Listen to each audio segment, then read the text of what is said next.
Hey, everybody. Thank you for joining us and welcome to the Founders in LA podcast. I'm your host, Ethan Cole, and this is an opportunity to shine the spotlight through a product lens on some of the exceptional startup founders we have as part of the LA community in an unedited, one take organic conversation. With us today in the studio is Rachael McCrary. Thank you so much for joining us, Rachael. Hi, Ethan. Thank you. It's so good to be here today. I am excited for this one. This is going to be a great one, Rachael. The crowd loves it. But first, a word from our sponsors. Founders in LA is brought to you by Unita. Unita Club is the co-working space that sets itself apart. With locations in El Segundo, Manhattan Beach, and Hermosa, Unita is where creativity flourishes. Unlike traditional offices, they provide an inspiring environment where ideas can thrive and businesses can grow. With Unita, there's no hidden fees, flexible terms, options for dedicated offices, and unlimited access to conference rooms, a photo studio, this podcast studio, plus standard 3D printers, and 24/7 access to any of their locations. They're local champions who support local neighborhood businesses, open their event spaces to nonprofits, and celebrate art, music, and culture. Join United Club and experience co-working like never before. Learn more at www.unita.club. That's www.unita.club. We're also brought to you by the Product Managers Association of Los Angeles, available at pma.la. They're the largest professional organization for product designers with more than 4,000 members from over 500 companies. They host monthly meetups, organize a product leader council, and have a mentorship program where they connect working product managers with students from underrepresented groups to build a better and more diverse next gen. To learn more, go to pma.la. Our guest today is Rachael McCrary, founder and CEO of Gather Labs. Rachael, can you just give us a 30-second description of Gather Labs? Gather Labs is a modernized clinical diagnostic laboratory focused on better patient care. So what does that, translate into in terms of the services you provide and who would come to Gather Labs? Yeah, so imagine, like a Quest or a LabCorp, Okay. as far as services, but it looks like a spa in Tulum. And instead of being received with name, date of birth, insurance, it's hi, how are you? Welcome to Gather Labs. So like a human approach to medical testing. Yes, and it's vertical. You can come and order any tests like at the Apple store. And we just take the stigma out of STI testing and we perform, many different types of wellness panels, typical blood tests that you would get like A1C, thyroid, metabolic, anything your doctor would order, but also something that you want to enhance your wellness. A big misconception is that testing is something that you need when you're sick, but really when you get information and data about your own body, that can be really cool and you can enhance your energy, sleep, performance, and just overall feel better. Yeah, it sounds like there's like really two places that you're playing into and really well. It's like the experience of going to get testing, right? So like LabCorp is available everywhere, but it feels very cold and Clinical. Yeah, and yes, cold and clinical. I was going to say, not the most cleanly as well. I know you can't go there, but for me, in my experiences, it's not felt like it's a spa in Tulum. It feels like almost like you'd expect the opposite of what that is. That is this current experience as a customer going in, and oftentimes when you're getting these tests, you're in some sort of state where there's some sort of anxiety or there's a reason why you're getting your testing. Maybe it's an annual physical, but you're still like, I don't know. Hope everything's okay. But you're taking this part of your life that is usually anxiety ridden and kind of scary and fearful, and you're putting it into another dimension. You're saying, hey, it doesn't have to be scary. You can be a person, not a number, and you can have it done in a nice, beautiful space rather than just a cold laboratory. Yeah, and we have private patient rooms and you can, talk to somebody if you like. And one of the biggest things is that we results everything same day, if not in 24 hours. And, that really takes the stress out of it. That's sort of like waiting and you have no idea like when and if it's going to come back. Like just knowing that you'll get it soon, really, really takes the stress out. So it's a very, highly specialized space. Did you expect yourself growing up that you'd end up in this place where you'd be, head of a health tech company or healthcare company? Never. So, how did you find yourself dedicating your life to it? I wouldn't say I've dedicated my life to it. I would say I've dedicated my life to entrepreneurship and building startups. This is my fifth, real startup, and I've been an entrepreneur who made products my whole life since I was a teenager. My journey is actually not that weird. I was raised by Dr. McCrary. She's a scientist. Okay. My grandmother was the first woman to get a PhD in a scientific field in the state of North Carolina. Wow. My journey was, I guess some people consider it strange, but I think a lot of the entrepreneurs out there will understand me when I say that to me, it's not so strange. Entrepreneurship is an evolution. And a big misconception is that, when you're the CEO and founder of something, that you have to have a deep experience in that space, which I do think that that's important. And I actually got a pretty quick ramp up. I wouldn't suggest making a company, sort of left field out of nowhere, Right.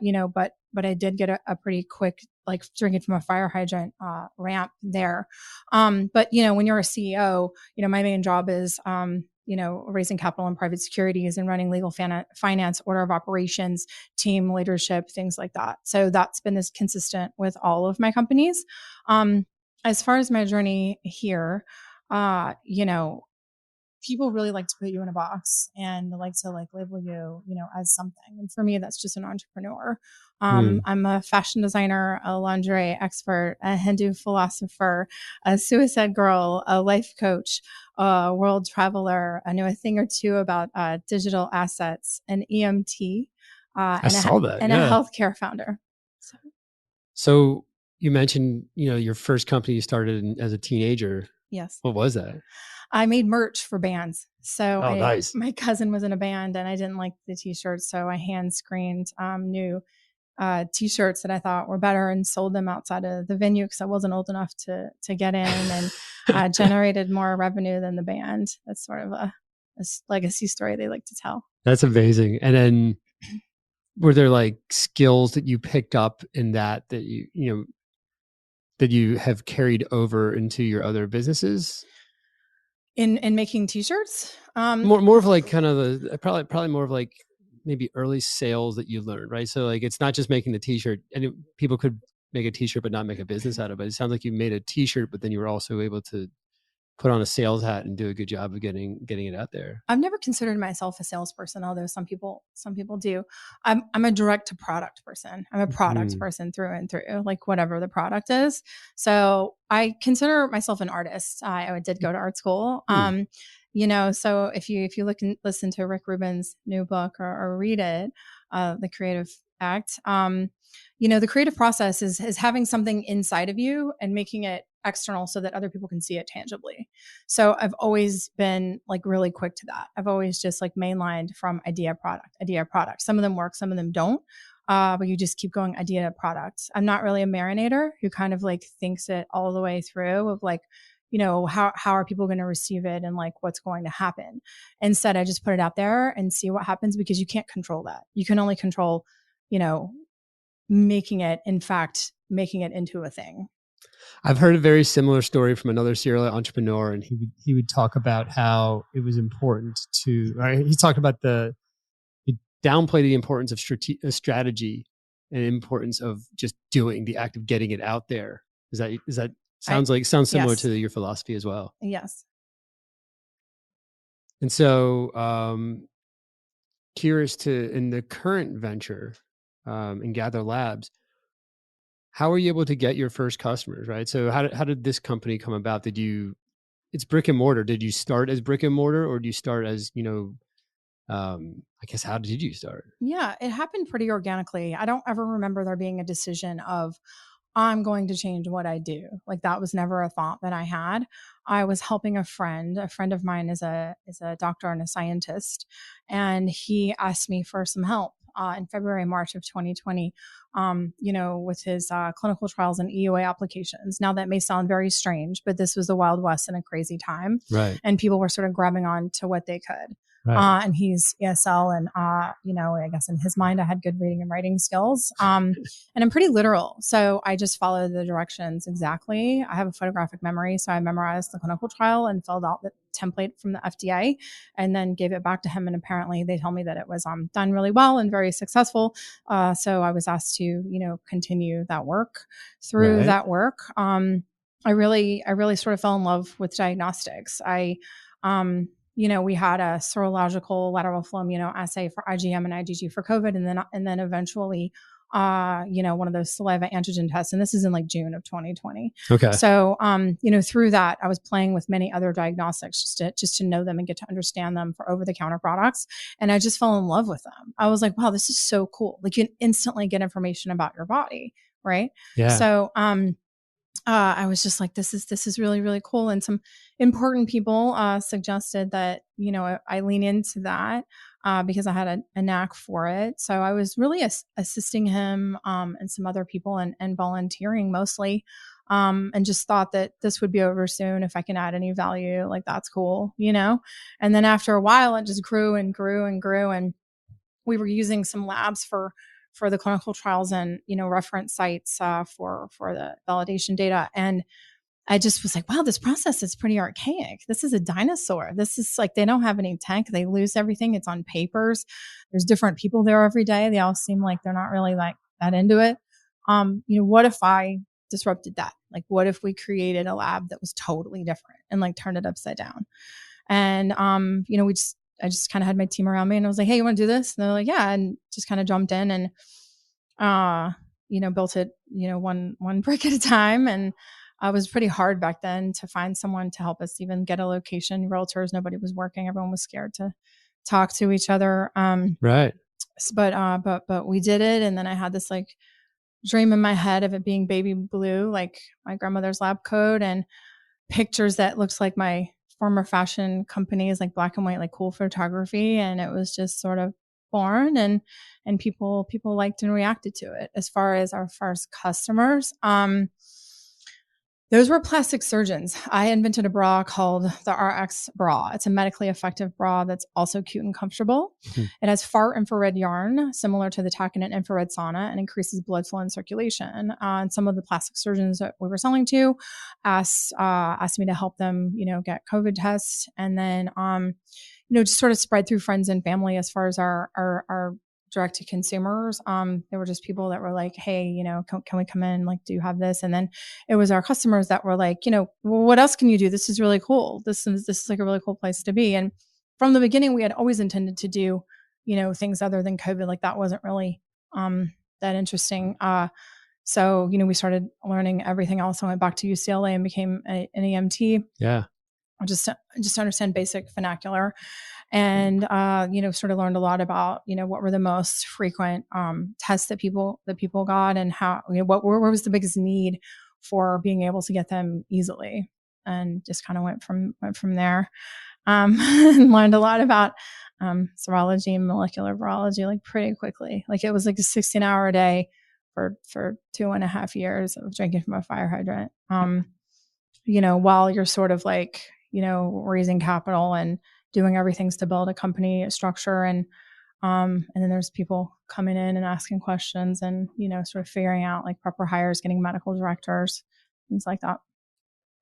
Yeah. So it sounds like it was born partially out of need, but it also like it sounds like you were one of those few people who actually was able to do something with those tests, right? So looking back to a time now when it was so hard to get the tests, and so many people took them, but few of them actually, multiplied their value and ability to get others tests, and the ability to then grow a business that was sustaining out of that. Do you recognize from a very early time? It sounds that, hey, I can help these folks around me right now, these plastic surgeons who are like looking for tests at a time when it was really hard to come by, and then recognizing that, hey, it feels like the sky is falling right now and it's end of days, but there's light around the corner. And hey, where else can we take this? What else can we be doing? Like, let's do this first. Let's do it well, and then what else is there? Yeah, I think if you do research on it, you'll see that there's a lot of fashion designers that helped at that time, because we lived overseas for years. When you develop products in fashion, you typically lived in Hong Kong, China, India, Vietnam, things like that. Right. So, I had been putting things on boats and planes my entire career. Huh. So this was just a reflex. It wasn't even, something that was challenging. So some, hospitals and things like that asked me to help them, which I thought was very strange at the time. I was like, there must be somebody better. And they're like, there's not. And I think of that phrase in Argo when they say, this is the best bad idea we have. Oh, I love It that. kind of felt like that. That's phenomenal.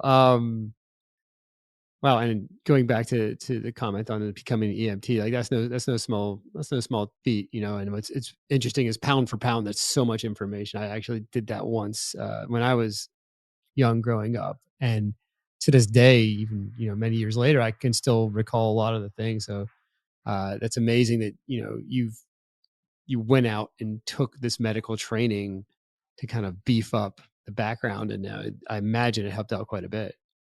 It did, yeah, and it just really helped me sort of understand the linear way that the healthcare industry works.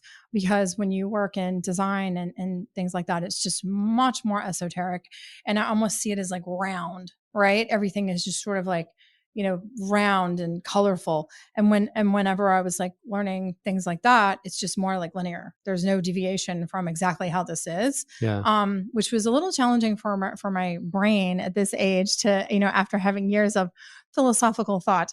I was having a hard time at one point. I was like, why can this information get into my brain? Like, I know I'm smart, like I don't understand. And I was speaking with some of the teachers, some of the best they have out there at UCLA, and they took me into a room and they were like, I was like, I'm not dumb. And they were like, no, we get that. Like, where they were like, let's figure out the problem.